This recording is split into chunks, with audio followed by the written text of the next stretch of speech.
Welcome to our channel easy Hindi class.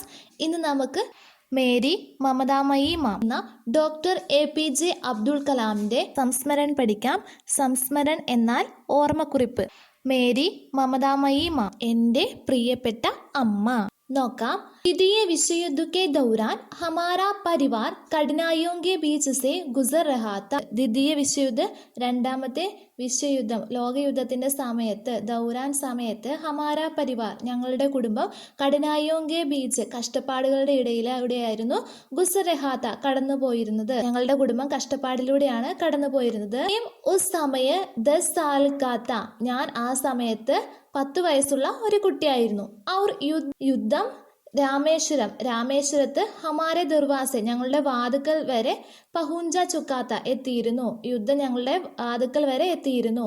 സബി വസ്തുവെങ്കിൽ കില്ലത്ത് ഹോ ഗയി തി, അതായത് എല്ലാ സാധനങ്ങൾക്കും കുറവുണ്ടായിരുന്നു, ക്ഷാമം നേരിട്ടു. ഹമാര പരിവാർ ഏക് വിശാൽ സംയുക്ത പരിവാർ താ, ഞങ്ങളുടെ കുടുംബം ഒരു കൂട്ടുകുടുംബമായിരുന്നു. ജിസ്മി മേരെ പിതാ ഏവം ചാച്ചാവോങ്കെ പരിവാർ ജൻ ഏക് സാത്ത് രഹത്തെ തെ, അതിൽ എൻ്റെ അച്ഛനും അതേപോലെ ചെറിയച്ഛന്മാരും എല്ലാവരും ഒന്നിച്ചാണ് താമസിച്ചിരുന്നത്. ഇസ് വിശാൽ കുനബേക്കോ മേരി ദാദി ഔർ മാം മിൽക്കർ സംഭാൽത്തി തി. ഇസ് വിശാൽ കുനബെ, ഈ വിശാലമായ കുടുംബത്തെ, മേരി ദാദി, എൻ്റെ മുത്തശ്ശിയും അമ്മയും ചേർന്നിട്ടാണ് പരിപാലിച്ചിരുന്നത്, നോക്കിയിരുന്നത്.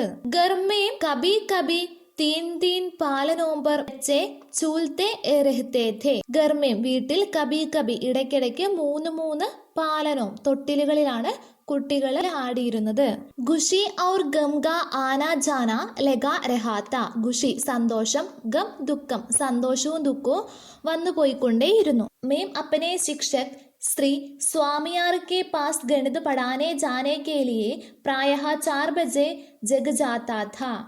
മേം അപ്പനെ ശിക്ഷക്, ഞാൻ എൻ്റെ ഗുരുവായ, എൻ്റെ അധ്യാപകനായ ശ്രീ സ്വാമിയാർ കെ പാസ്, സ്വാമിയാരുടെ അടുത്ത് ഗണിതം പഠിക്കാൻ പോവാൻ വേണ്ടി രാവിലെ 4 മണിക്ക് എണീക്കുമായിരുന്നു. വേ ഏക് അദ്വിതീയ ഗണിത ശിക്ഷകത്തെ, അദ്ദേഹം ഒരു പ്രസിദ്ധനായ ഗണിത അധ്യാപകനായിരുന്നു. വേ നിശുക്ലെ ട്യൂഷൻ പഠാത്തെ थे, അദ്ദേഹം ഫീസ് ഇല്ലാതെയാണ് ട്യൂഷൻ പഠിപ്പിച്ചിരുന്നത്.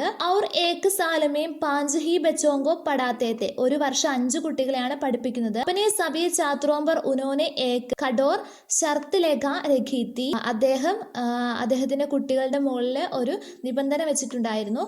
ഷർത്ത് യഹ് ഹേ കി സബി ഛാത്ര സ്നാൻ കർക്കെ 5 ബജെ ഉൻകി കക്ഷാ മേ ഉപസ്ഥിത് ഹോ ജായേ. അദ്ദേഹം വെച്ച നിബന്ധന ഇതായിരുന്നു, രാവിലെ 5 മണിയാകുമ്പോൾ കുട്ടികൾ എല്ലാവരും കുളിച്ച് ക്ലാസ്സിൽ വന്നിരിക്കണം.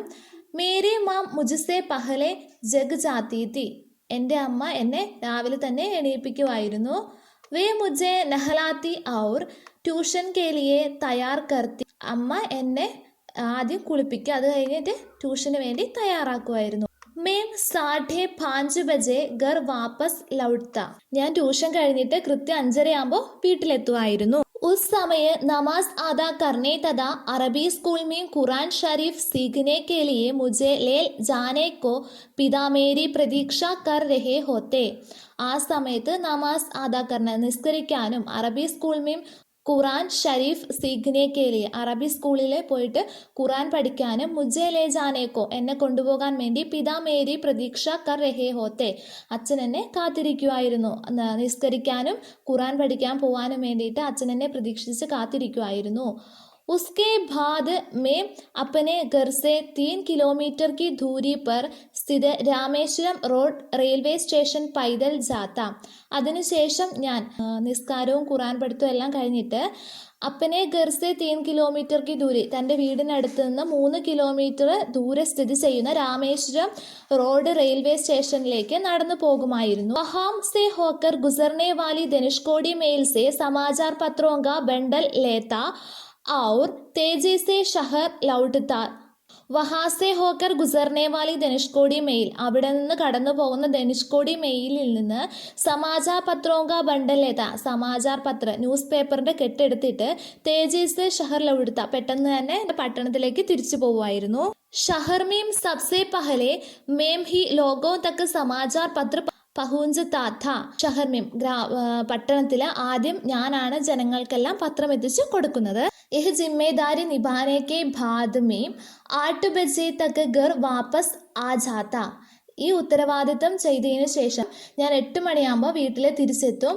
ഉസ് സമയം മേരി മാം മുझे സാമാന്യ നാസ്ത ദേത്തി. ആ സമയത്ത് അമ്മ എനിക്ക് സാധാരണ പ്രഭാത ഭക്ഷണം തരുമായിരുന്നു. നാസ്ത പ്രഭാത ഭക്ഷണം. जो मेरे अन्य भाई बहनों को दिए जाने वाले नाश्ते की तुलना में कुछ विशेष होता. ബാക്കി സഹോദരി സഹോദരന്മാർക്ക് നൽകുന്നതിനേക്കാൾ എല്ലാം വിശേഷപ്പെട്ട ഭക്ഷണമായിരിക്കും എനിക്ക് നൽകുന്നത്.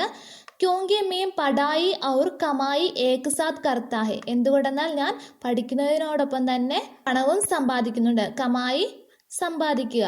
स्कूल की छुट्टी के बाद शाम को मैं फिर ग्राहकों से बकाया राशि की वसूल के लिए निकल पड़ता. സ്കൂൾ വിട്ടതിന് ശേഷം വൈകുന്നേരം ഗ്രാഹകോംസെ ഉപഭോക്താക്കളിൽ നിന്ന് ബക്കായ രാശി ബാക്കി തുക വസൂൽ കേലിയെ ബാക്കി തുക വാങ്ങിക്കാൻ വേണ്ടി ഞാൻ പോകുമായിരുന്നു. സ്കൂൾ വിട്ടതിന് ശേഷം വൈകുന്നേരം ഉപഭോക്താക്കളിൽ നിന്ന്, അതായത് പത്രം വാങ്ങിക്കുന്നവരിൽ നിന്ന് ബാക്കി പൈസ വാങ്ങാൻ വേണ്ടി പോകുമായിരുന്നു. ബക്കായ രാശി ബാക്കി തുക, വസൂൽ കർണ മേടിക്കുക. ഉൻ ദിനോങ്കി ഏക ഘടന മുझे അഭി ഭി യാദ് ഹെ. ആ ദിവസങ്ങളിലെ ഒരു സംഭവം എനിക്കിപ്പോഴും ഓർമ്മയുണ്ട്. ഹം സഭി ഭായി ബഹൻ സാത്ത് ബൈഠ്കർ ഗാന ഗാ രഹേ തെ. ഞങ്ങൾ സഹോദരി സഹോദരന്മാർ ഒന്നിച്ച് ഭക്ഷണം കഴിക്കുകയായിരുന്നു. അവർ മാം മുझे റോട്ടി ദേത്തി ജാ രഹി തി. അമ്മ എനിക്ക് ഭക്ഷണം തന്നുകൊണ്ടേയിരുന്നു. चूंकि हम भात खाने वाले लोग हैं इसलिए चावल तो गुले भासारों में उपलब्ध था किंतु गेहूं पर റേഷനിങ് थी. ഹം ബാത്ത് ഖാനേവാല. ഞങ്ങൾ ചോറ് കഴിക്കുന്ന ആൾക്കാരായിരുന്നു. ഇസ്ലിയെ ചാവൽ തോ ഗുലേ ബാസാർമേ ഉപലബ്ധത. അതുകൊണ്ട് തന്നെ അരി പുറത്ത് ചന്തയിൽ നിന്നാണ് വാങ്ങിക്കുന്നത്. കിന്തു ഗേഹൂ പർ റേഷനിങ് ത. ഗോതമ്പ് റേഷൻ കടയിൽ നിന്ന് ലഭിക്കുമായിരുന്നു. जब मैं गाना गा चुका तो मेरे बड़े भाई ने मुझे एकांत में बुलाकर टांडा. എപ്പോഴാണ് ഞാൻ ഭക്ഷണം കഴിച്ചു കഴിഞ്ഞത് അപ്പോഴെൻ്റെ വലിയ സഹോദരൻ എന്നെ ഒറ്റയ്ക്ക് വിളിച്ചിട്ട് വഴക്ക് പറഞ്ഞു. കലാം ജാൻതേ ഹോ ക്യാ ഹുവാ ഹേ. കലാം, നിനക്കറിയാമോ എന്താ ഉണ്ടായതെന്ന്? തും റോട്ടി ഗാത്തേ ജാ രഹേ തെ. നീ റൊട്ടി കഴിച്ചുകൊണ്ടേയിരുന്നു. അവർ മാം തുമേ റോട്ടി ദേത്തി ജാ രഹി തി. അമ്മ നിനക്ക് റൊട്ടി നൽകിക്കൊണ്ടേ ഇരുന്നു. ഉനോനെ അപ്പനെ ഹിസ്സേക്ക് ബി സാരി റോട്ടിയാം തുമേ ദേതി. അമ്മയുടെ പങ്കിൽ നിന്നാണ് നിനക്ക് തന്നുകൊണ്ടിരുന്നത്. അബി ഗർ കി പരിസ്ഥിതി ടേക്ക് നഹി ഹെ. ഇപ്പോൾ വീടിൻ്റെ അവസ്ഥ വളരെ മോശമാണ്. ഏക് ജിമ്മേദാർ ബേട്ടാ ബനോ. ഒരു ഉത്തരവാദിത്തമുള്ള കുട്ടിയാവൂ. ഔർ അപ്പനി മാംകോ ബൂക്കോ മത് മാരോ. നീ അമ്മയെ പട്ടിണിക്കിട്ട് കൊല്ലരുത്. उस दिन पहली बार मुझे सिहरन की अनुभूति हुई. उस दिन पहली बार. ആ ദിവസം ആദ്യമായിട്ട് എനിക്ക് വിറയലുണ്ടായി. മീം അപ്പനെ ആപ്കോ രോക് നഹി സക്ത. എനിക്ക് എന്നെ തന്നെ നിയന്ത്രിക്കാനായില്ല. ദൗഡ്കർ അപ്പനി മാം കെ പാസ് ഗയ ഔർ ഭാവാവേശ മേം ഉസ്നെ ലിബട്ട് ഗയ. ദൗഡ്കർ അപ്പനി മാം കെ പാസ് ഗയ. ഓടി ഞാൻ അമ്മയുടെ അടുത്തെത്തി. ഭാവാവേശമേം. ഭാവാവേശത്താൽ ഞാൻ അമ്മയെ ലിബട്ട് ഗയ കെട്ടിപ്പിടിച്ചു.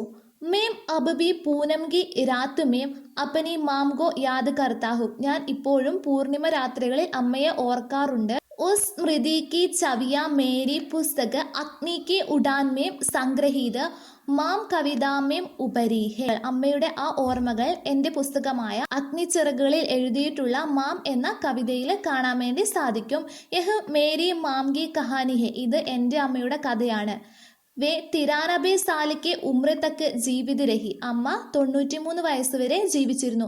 വേ ഏക് സ്നേഹശീൽ ദയാലു ഔർ ധാർമ്മിക പ്രവൃത്തിക്ക് മഹിളാതി. അമ്മ ഒരു സ്നേഹനിധിയും ദയാലുവും അതേപോലെ തന്നെ മതപരമായ കാര്യങ്ങളിൽ ഏർപ്പെട്ടിരുന്ന ഒരു സ്ത്രീയായിരുന്നു.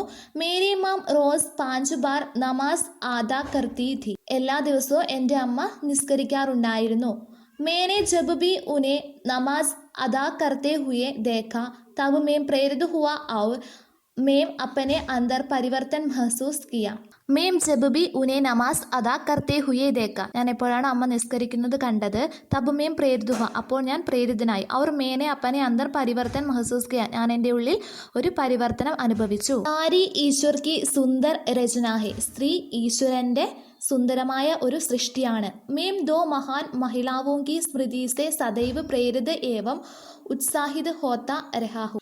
ഞാൻ എപ്പോഴും 2 സ്ത്രീകളെക്കുറിച്ച് ഓർമ്മിക്കാറുണ്ട്. അവരെക്കുറിച്ച് ഓർത്താണ് ഞാൻ എപ്പോഴും ഉത്സാഹിതനാകുന്നത്. ഇസ്മേം സെ ഏക് മേരി മാംഹെ. ഇതിലൊന്ന് എൻ്റെ അമ്മയും. തഥാ ദൂസരി ഭാരതരത്ന എം എസ് സുബ്ബലക്ഷ്മി. രണ്ടാമത്തത് ഭാരതരത്നം ലഭിച്ച എം എസ് സുബ്ബലക്ഷ്മിയുമാണ്.